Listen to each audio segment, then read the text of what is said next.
You're watching News First, your number one news provider. Up next is a look at Action TV.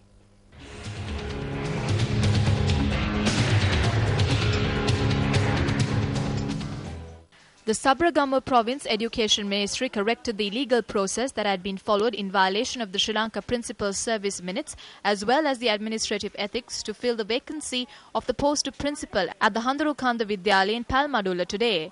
On Tuesday, Action TV revealed that the Assistant Education Secretary of the Sabaragamuwa Province had allowed a teacher who had even not completed his probation to oversee the duties of the principal of this school through a letter. This was in a backdrop where there are many graded principals in the province without positions and even with the presence of several senior teachers at the Handarukanda Vidyalaya. Action TV also pointed out how education activities of the students had been affected due to clashes that had erupted between the teacher in question and the other staff since the 17th of February. Correcting the mistake of the acting chief secretary, the provincial education secretary appointed a graded principal to the Handarukanda Vidyalaya with effect from today. I am planning to visit the school tomorrow morning and assume duties and to make the school a shining example to other schools in the area using my experience. According to the Chief Secretary, there is a dearth of graded principals in the Sabaragamuwa province. Filling the vacant principal's post lies with the Secretary of the Line Ministry or with the Public Service Commission. The Provincial Council cannot make these appointments. At present, there are several acting principals in many schools. We have no objection to this being covered by Sirasa as it was not the normal practice. Incidentally, the Chief Secretary of the Sabaragamuwa Province, as the acting Education Secretary of the province, has set a good trend by correcting a mistake. Meanwhile, out of the 160 teachers who are serving at the Malayadeva Girls' School, 135 teachers forwarded a letter to the Public Service Commission against the illegal placement made by the Education Secretary to the post of principal of the school, disregarding the Public Service Commission. The teachers at the Malayadeva Girls' School have urged the Commission to nullify the appointment in their letter. Yesterday, Action TV revealed that the Education Ministry had forwarded the marks of the interview conducted on the 28th of January to fill the vacancy of the post of principal at the Malayadeva Girls' School to the Public Service Commission.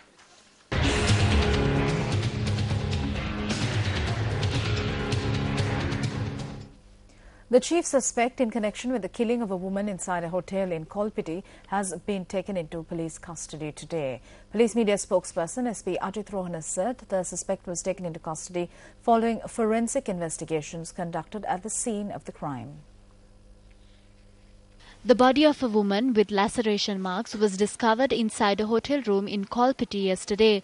Police said that the victim was a Sri Lankan who had arrived from Britain with her mother. The police had received information that the suspect who was taken into custody in connection with the killing had married the victim on the 10th of last month.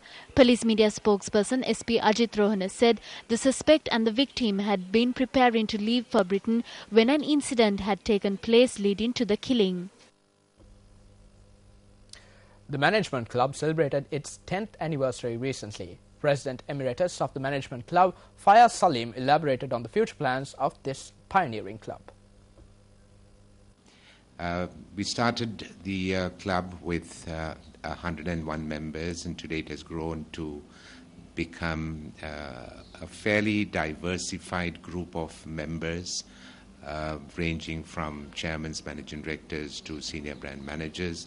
We are pleased that during this year we have organized some very special programs, many programs that would appeal to the younger and middle-level professional managers with the objective of them meeting people of all disciplines.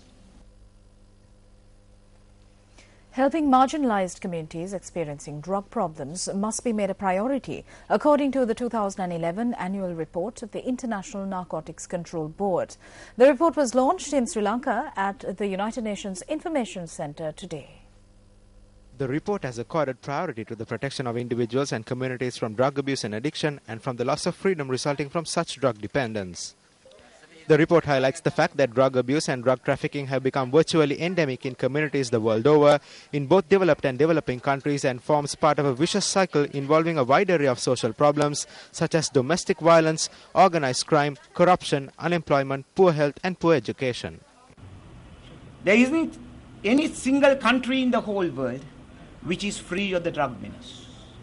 But what I see as the most important thing that has been highlighted in this report is that we should pay some attention to marginalized sections of the community, since those people who have been marginalized in society on the basis that they are people who are used to use of drugs.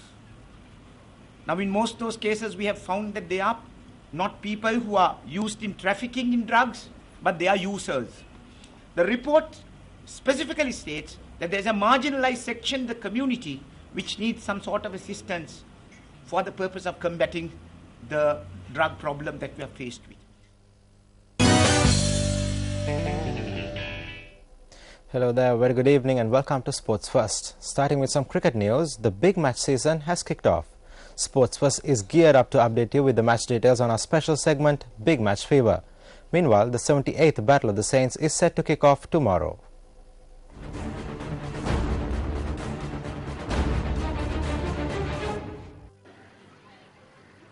The big match between St. Joseph's College Colombo and St. Peter's College Bambalapitiya will be played tomorrow and the day after at the P-3 Oval. St. Joseph's College will be captained by Vidusha Jayasinghe. Sadira Samaravikrama is the leading run scorer for the Josephians with 701 runs. Vice-captain Supekshala Gunatilaka has bagged 50 wickets in 17 matches this season. The team is coached by Dilan Ramanayaka and the Josephians have won 4 out of their 18 matches this season. Meanwhile, St. Peter's College will be captained by Shehan Fernando, who has scored 1,037 runs in 14 matches this season. Left-arm spinner Julian De Silva is the highest wicket taker for the Peterites with 64 scalps. The team is coached by Kirti Gunaratna. St. Peter's have won 4 out of their 17 matches this season.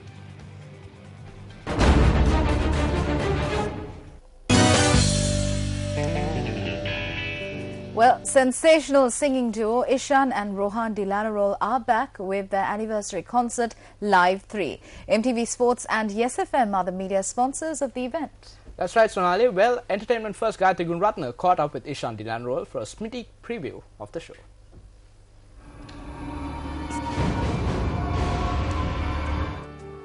To fight the unbeatable foe, to bear with unbearable sorrow. It's been 3 years since Rohan and I launched as the Dilanarol Brothers, and we ourselves can't believe that the time has gone so fast, and it has been great. 3 great years. Show is on the 3rd of March at 7 o'clock at Water's Edge, and we would like to tell everyone who has bought their tickets to be there by about 6:45 in their seats, because we plan on starting the show sharp on time as always.